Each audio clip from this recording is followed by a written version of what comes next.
I don't think it actually won the game yesterday, but it was definitely one of those fearful drafts that when we saw it was like, okay, this is very aggressive. I mean, it becomes even more aggressive with the Shyvana coming through here as well. Obviously, if you allow her to sort of just farm up her stacks, she's going to have a very good kind of like game on her hands. And obviously with the dive in, with the movement speed increase, you can really kind of like catch off the enemy team. You could be like from one place to point A to point B very quickly. But Lucian being bet here as well. Second Lucian of the day.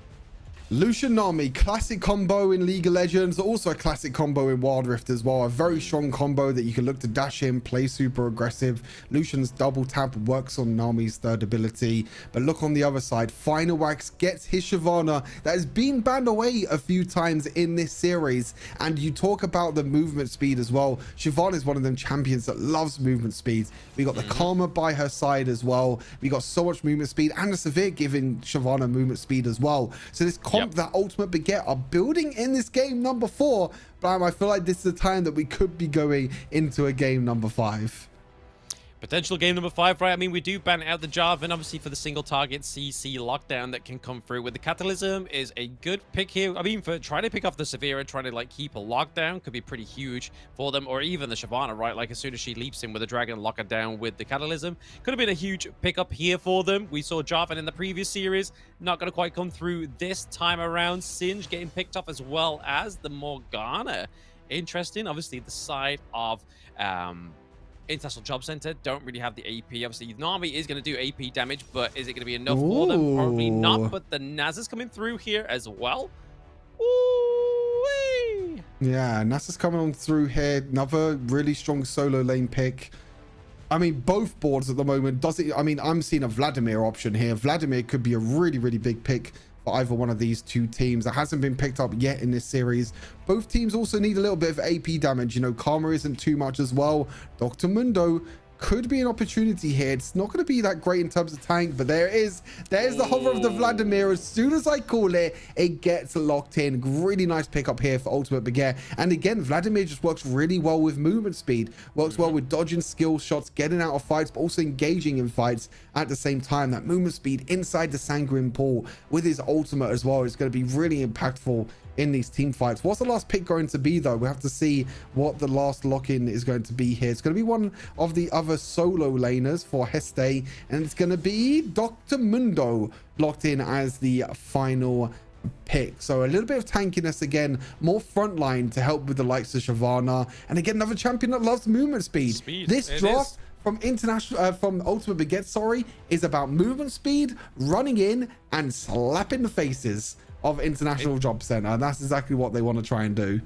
Oh, we're finally gonna get the first Gragas. I think it is. I don't think we saw Gragas yesterday at all, right? Like, the Gragas coming through here is obviously to be locked into the jungle. Again, the AP was needed onto the side of International Jobcenter, but like you said, I'm coining it the Lightning McQueen draft. They love speed. They need to be speed, and that's what they've got onto the side of Ultimate Baguette. So they definitely need to be very fast with this one. We saw, obviously, the potential of the Mundo yesterday as well, obviously playing very heavily down to the bot side of the map, just making sure that he was denying any kind of presence into the bot side, takedown at all. And it worked very well for them, right? So putting the Mundo here into the aggressive team comp could be pretty huge. Yeah, exactly that. I think the extra range that Lucian's going to be able to get, though, when he builds the Magnetic Blaster, when Nami comes on through to help him out, the peeling that Nami has is definitely going to be very difficult for, like, the Dr. Mundo and the Shyvana. The only downside, I think, of Blue Side's draft with Ultimate Baguette is there's not really much lockdown. There's no real engage. There's no crowd control at all. Again, they're all about just running forward, sprinting into the Lucian, into the backline, and trying to do as much damage as possible. In terms of engage, there's not really that much engage. You know, Mundo just has a cleaver. Shyvana has no crowd control at all. Vladimir has no crowd control. The only real crowd control they do have is from the Karma with her ultimate and her second ability. Outside of that, they have nothing else at all. Otherwise, on the other side, you know, Gragas could be very good to split up team fights. You have the Wukong ultimate as well. You have the Nami coming in with the wave and also the bubbles to help out. So I think when it comes to team fights, as long as someone doesn't get caught for International Jobcenter, I think they have a much better 5 versus 5, but Ultimate Baguette still have that potential of running in and doing a ton of damage. They do have quite a lot of potential as well, right? Like Ultimate Baguette can obviously, depending on how the early game goes, obviously heroes and champions alike, the Vlad need to do a bit of a scaling before they're actually going to have that kind of like ultimate kind of pick off that we saw in the previous series, especially with that backline flank. I mean, they're really going to be looking to try and take out the Lucian into the late game. I mean, we saw him in the previous series where Lucian was just popping off. I believe he went something like 5-1-0, 5-1-8 or something like that towards those kind of like numbers. But then the same thing happened with the Vladimir as well, right? Vladimir had a fantastic KDA, so I feel like it's going to be the battle of the Vladimir against the Lucian overall within these team fights on who does the most damage and who gets to pick up. Yeah, again, the big thing here is really trying to shut down this Vladimir. You know, we've already seen through this weekend that Vladimir can be a really strong carry. We saw it in the previous series as well. Once this Vladimir gets 3 items, it's very difficult to lock this champion down with so much movement speed that you're able to get, so much burst potential as well. Josh does need to be a little bit careful. You can see that the Nami is very oppressive during this laning phase and can be very, very annoying to deal with, as Josh has to go back and get that honey fruit. But yeah, as I mentioned, the Vladimir, once he gets 3 items, is going to be very, very powerful. And I think Carlos flashing the platinum rank as his rank. There you go. If Carlos can make it into the grand finals of EMEA being platinum, then you platinum ranks out there could do the same as well. But yeah, he's going to be against the Nasus. So there's 2 very late game scaling champions in this bot side that are just honestly going to be snooze fest farming throughout this whole game. Exactly. That's what I've got to do. Just leave themselves to themselves and just try and just get as much farm as possible, right? But into the mid lane, I feel like that's where the most brawl and obviously damage is coming through right now. Trying to get the poke onto Jash, onto the Severe. But at the same time, we're going to see the ricochets come through, trying to get the pick-offs and do a little bit of poke damage onto the Lucian. So just trading blows, just try to potentially maybe set up a gank for the junglers. The River Sprite does get taken here for Snorlax into the bot side of the map here. We do have, obviously, word that Final Wax knows where Snorlax is, quite looking pretty low as well. So we can't really expect too much here from the Nami in terms of maybe trying to set up some kind of like knock-up. Don't want to kind of overextend. Be careful. Yeah, Snorlax just needs to be a little bit careful. You know, he wasn't able to clear through his blue side. He actually prioritized the Scuttle Crab, which is very smart here from Snorlax, knowing that Shyvana has a much faster jungle clear speed than him. So he just takes the Scuttle Crab. And actually, Wukong was able to take the Scuttle Crab in the top side as well. So Final Wax is still sitting at level 4 this game, and Snorlax is up to level 5. So a big advantage already here for the jungle for International Jobcenter. As I mentioned, you know, taking that Scuttle Crab instead of clearing the blue buff can be very risky, but just want to deny it away here from Final Wax. But Final Wax does get level 5 by invading into the enemy's Krugs. I'm just going to go back for farming for now. I think this game is going to be very much to do with farming and late game team fights. Shyvana needs farm, Vladimir needs farm, Nasus needs farm, Severe needs farm as well. These are champions that have incredible late game scaling, but the early game is going to be a bit of a snooze fest unless some mistakes happen across the board.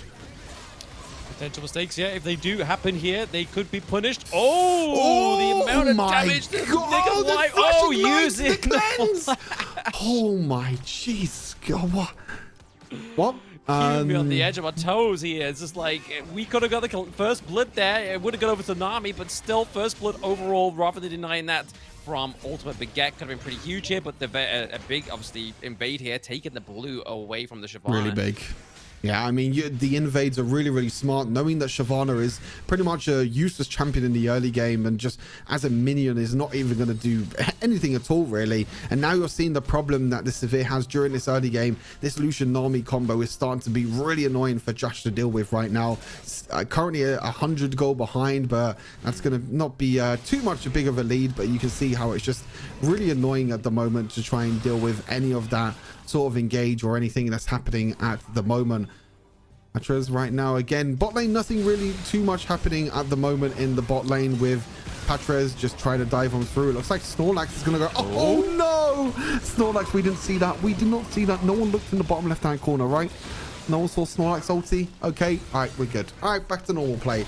Looks like the Lucian Nami is going to take the Scuttle Crab, as we saw the picture-in-picture just catch Snorlax's ultimate on point.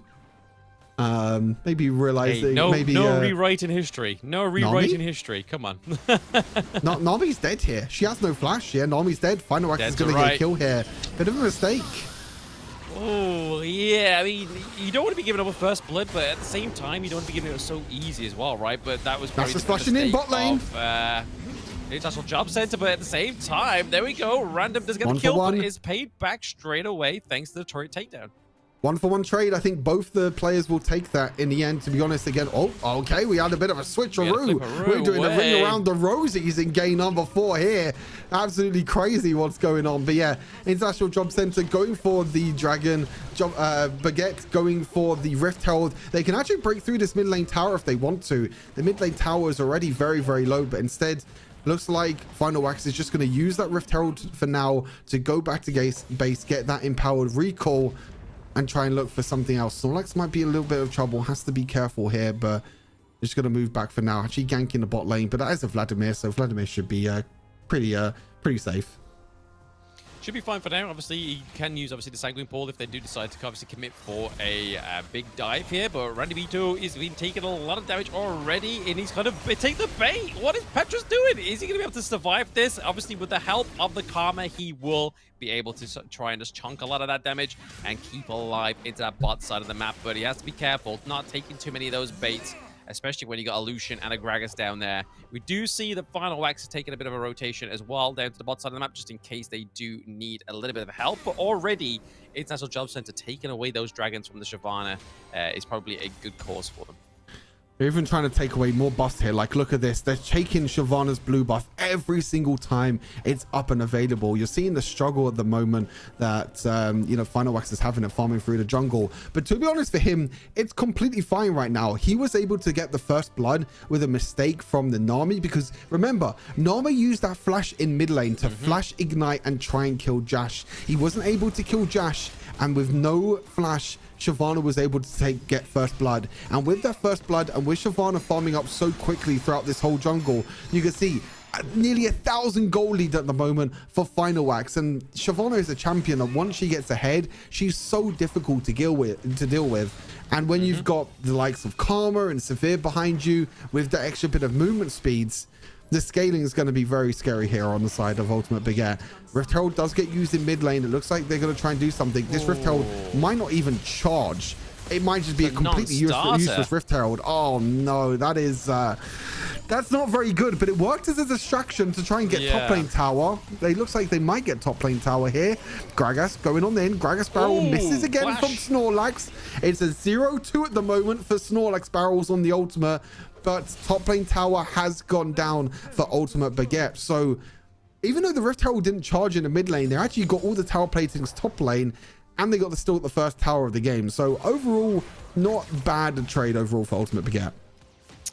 Yeah, I mean, in defense of Snorlax, you miss 100% of the shots you don't take, right? But in this case, he's missing 100% of the shots he has taken as well in that same breath. So he has to kind of improve on that one. But it is to Hestes. He did get the flash right. He flashed away, and obviously he completely looked like he whiffed that one. But hey, never mind. He will get some of those barrels landed. I believe in Snorlax. But at the same time, they are now behind in gold. Obviously, International Jobcenter do need to try and take some of the... Well, they can't take any of the turret plates anymore. It is past that 7 minutes and 30 seconds. They need to try and get either their farm up and try and get some of these turret takedowns overall.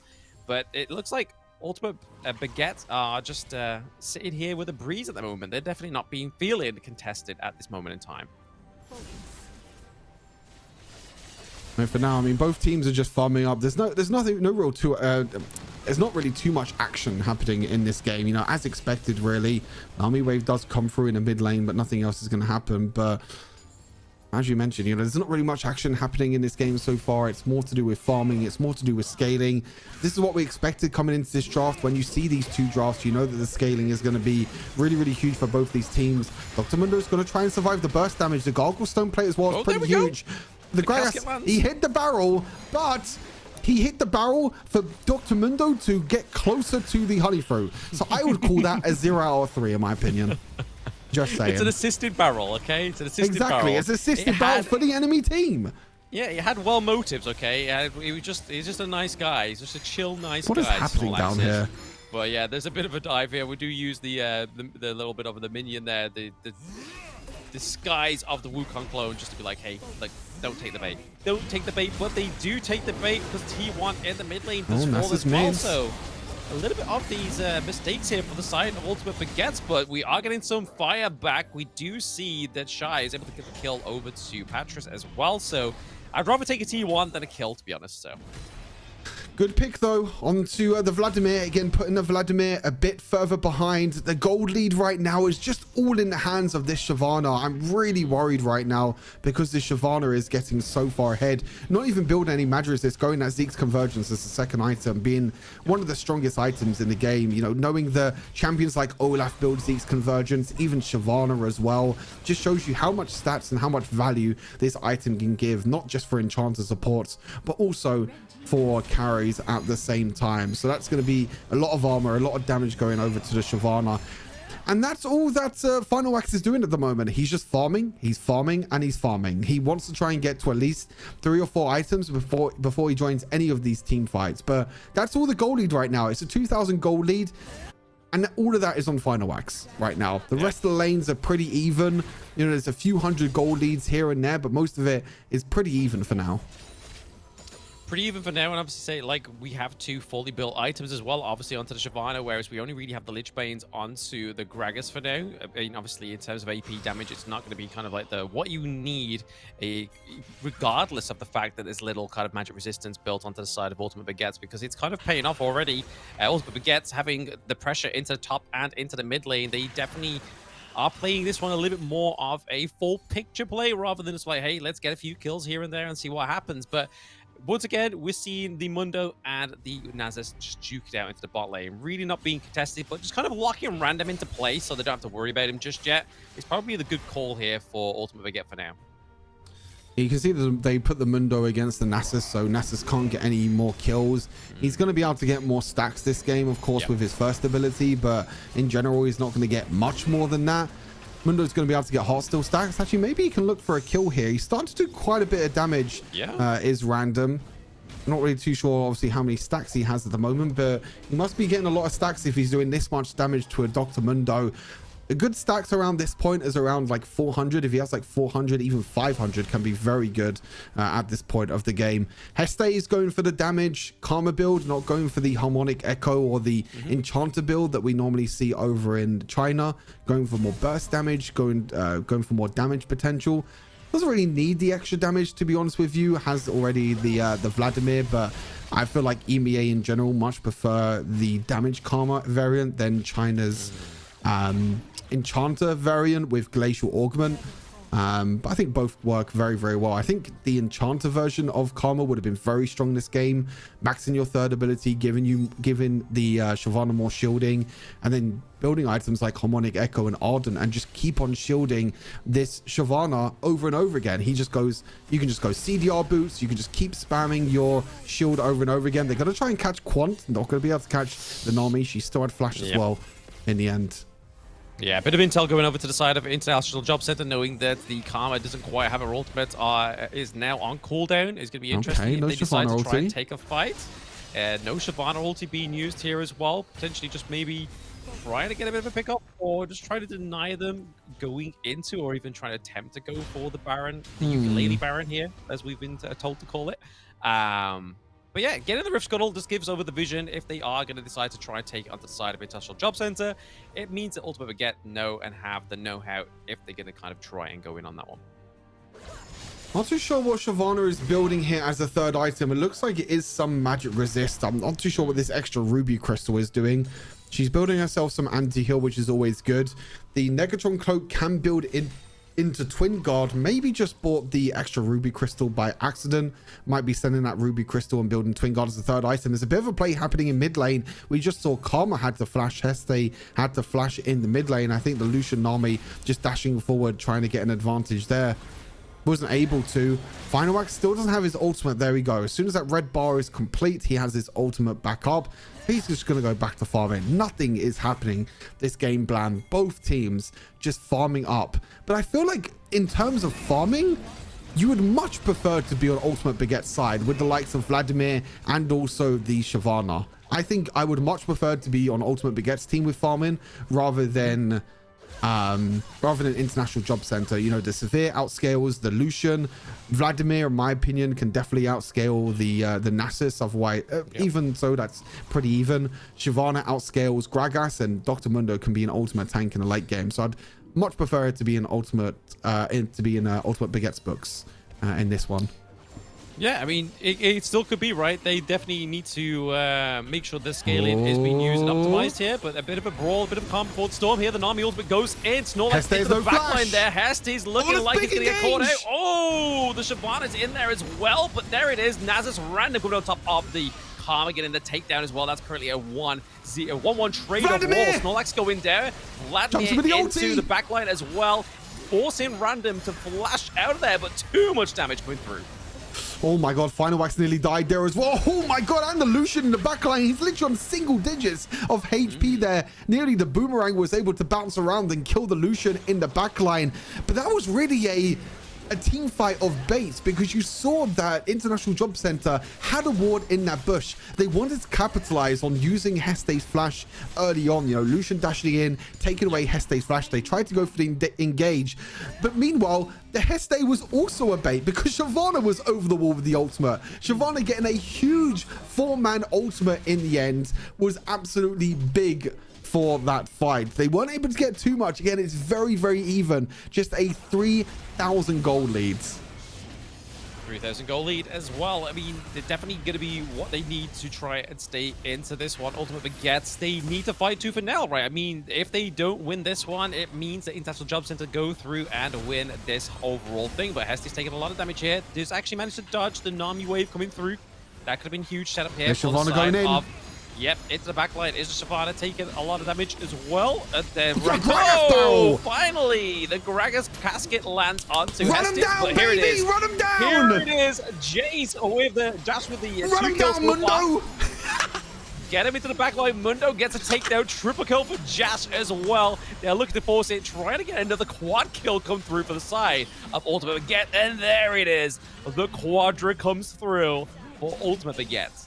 It only took 17 minutes to farm up to this point, Blam, but this was the whole point of this team composition. You use Heste's shields, you use Severe's ultimate, and you run them down like absolute dogs. Mundo tanking so many tower shots, and what a way to end the Rift Legends Showdown, Blam. We're going to a game number 5 in Fearless Drafts.